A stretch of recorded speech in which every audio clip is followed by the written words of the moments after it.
Hey, what's up guys? In this video we're going to talk about the quake swarm that's been occurring off the coast of Puerto Rico. Last night during the overnight hours there was a large 6.4 magnitude earthquake that shook the entire island, causing widespread damage and widespread power outages. The earthquake was 4 miles south of Indios, right there just offshore, right in the middle of that quake swarm that we've been following now for over a week. There's been hundreds of earthquakes in that area, ranging anywhere from 1 now up to a 6.4. But they're not limited to just offshore Puerto Rico. They're also over here in the Puerto Rico Trench. And we're going to talk more about that area, as that's kind of like a version of the Bermuda Triangle. That is a very unique place on Earth you're looking at right there. Not only is it very unique, it's also the deepest point in the Atlantic Basin, right there just offshore of Puerto Rico. That's about 100 miles from the earthquake swarm that we're looking at right here. And like I said earlier, we mentioned that a couple of days ago in a video, because that's a lot of earthquakes. There's been several hundred just offshore, very shallow earthquakes, and they continue right now as I do this video. Multiple aftershocks from the 6.4. They're all very shallow and they're concentrated right here in this area. I was mentioning the Puerto Rico Trench just a minute ago, and I'm going to give you some numbers about the Puerto Rico Trench. It was recently measured, and it's now determined that that is the deepest point in the Atlantic Basin, coming in at over 27,000 feet deep, and that puts it at about 5.5 miles deep. To the left of the Puerto Rico island, out here in the Caribbean Sea, comes down this slope, and then out here it's a little over 3 miles deep, coming in at just above 16,000 feet deep. So both sides of Puerto Rico have very, very deep water. Left side being the Caribbean plate, right side being the North American plate. They are subducting, they always have, always will. The North American plate is moving to the left, which would be to the west. The Caribbean plate, which you see right here, where Puerto Rico sits, right on that trench, is moving to the east. Every once in a while, they move a little more than what's considered norm, creating earthquakes, large quakes, sometimes swarms, and that's what we're seeing right now, many swarms. So don't look for this to end anytime soon, but more than likely there's going to continue to be aftershocks, as the 6.4 was a very large quake. It registered on seismographs all around the world. Out here in Arizona, there's a seismo down in Tucson.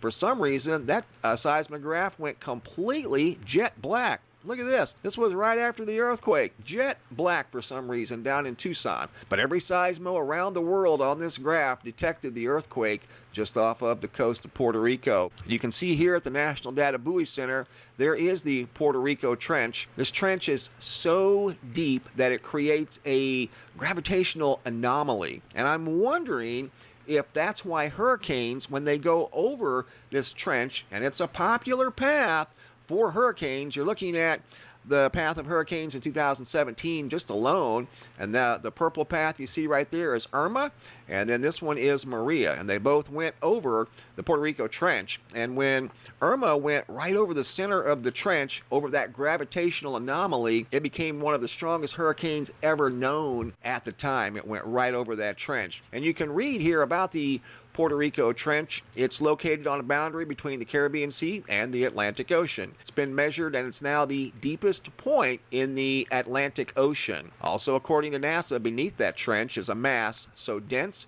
it has a gravitational pull on the surface of the ocean, causing it to dip somewhat.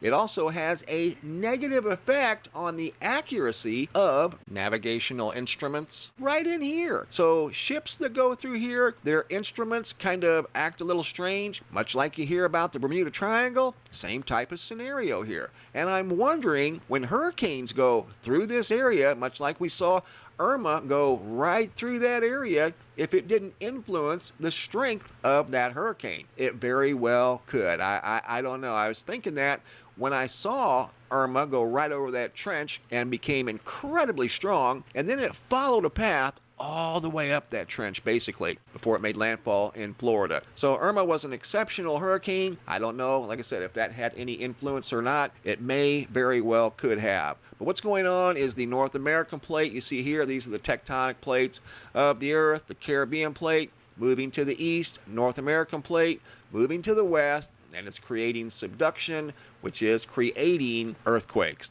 So they will probably continue for a while. It's impossible to say how long it will last. It could last another hour. It could last another 2 weeks. We've seen swarms in Southern California that have lasted for 2 months. You know, it just depends. Hopefully there won't be any larger earthquakes than the 6.4, but it's certainly not out of the realm of possibility. Like I said, there was widespread damage across the island. Some houses came down off of their foundations, power outages scattered around the island, and they just got situated from Hurricane Maria, which was right here, that went across the island back in 2017. So hopefully they won't be without power or resources for very long, but as long as these plates are moving, there's more than likely going to continue to be earthquakes of some degree, hopefully not very large. I've got a new picture slideshow I put together of new sky phenomena that's been shared recently, and I've got many, many more I'm working on. This photo here was sent in by a random phone number, and I don't know who the person was. They didn't leave a name, but that is an exceptional photograph of a fiery orange sky. Good job. Ottawa, Canada. Photo here sent in by Daniel. That's the moon, big halo around the moon up in Canada. San Bernardino, California. Photo by Barbara, sent in by Melissa, of a unique shape up in the sky. Colorado, Charlene H. I'll leave this one up to you guys. Looks like a phone or something up in the sky. Another one by Charlene out of Colorado. Those look like polar stratospheric clouds, but this is well outside of the Arctic Circle. You don't normally see clouds of this color outside of the Arctic Circle, but there's one right there. Don't know the exact definition of that, but it's definitely a colorful cloud. Another one from Colorado by Charlene. Looks like a perfect triangle up in the sky. This one here has got color in it as well. Some sort of a random looking loop up in the sky. Almost looks like a lasso. J.R. Paul of what looks like a perfect triangle up in the clouds. Jacob F. out of Costa Rica. Halo around the sun. Much like we just saw a halo around the moon. Good observation, guys. Keep the photos coming. Jamie out of Northern California. That's about as pink of a sunset as you can get. And also got some color around the sun in the clouds. Jamie out of Northern California. This one here is kind of unusual. Some weird features up in the clouds next to some sort of a void in the cloud. And then over on the left-hand side of the clouds, you've got multiple voids, one that kind of looks like a face up in the sky. El Campo, Texas, red rainbow, and I do not know who sent that one in. Mansfield, Missouri, Jeffrey of a big double rainbow. Looks like it's coming right up out of the ground along the highway as they were driving. Joshua P, a very large sundog just off to the left of the sun. Colorado Sky by Julie Skywatcher, a thunderstorm that was literally touching the ground. Kristen P out of Pass, Washington, yet another large halo around the sun. Lisa T out of Bedford, Pennsylvania. Here we've got this dual sky phenomenon, a very good example of the dual sky. On the left, you've got what looks like a sky blanket, and on the right, pretty much all blue skies. And that goes for as far as you could see, at least in that direction, and I'm assuming in the other direction as well. Here's another double rainbow, this time out of Lithuania, sent in by Arturus. Spectacular photograph. Marianne from Biloxi, Mississippi, said looked like somebody was painting in the sky. Lenexa, Kansas. Melissa, this is a little video of some roll clouds up in the sky, very low above Kansas. DOCKSTA, Sweden. Pat S. You just can't get much more orange than that. I don't know how else to describe this photograph other than a fiery orange. Just incredible. Ray Chang out of Taiwan. The sun dipping down below the horizon. And there's the top half dipping down, getting ready to call it a day. Good photograph, Ray. ROCKLIN, California. Robert S.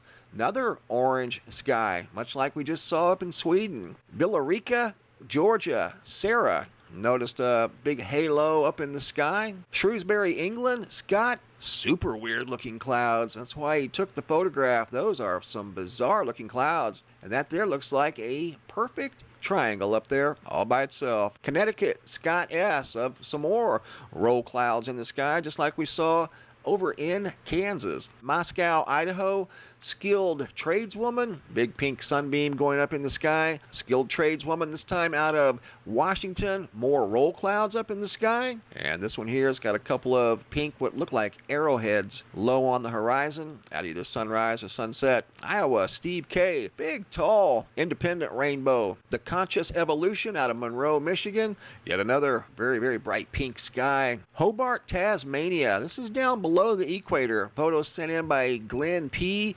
And you've got some more of these very, very colorful clouds that, if they are polar stratospheric clouds, they're way out of bounds. Tasmania is at the 42-degree south latitude. That is well outside of the Arctic Circle. That's what they look like. They look like polar stratospheric clouds. They may not be, but that's exactly what they look like to me. Thanks for the photos, guys. Keep them coming. If you guys have photos you'd like to share, you can send those to reports at MrMBB333.com. All of the photos end up here at the Sky Phenomena Photo Gallery. Sometimes I use the photos in a picture slideshow, just like you saw right here. Thanks for watching. Have a super day, and be safe out there.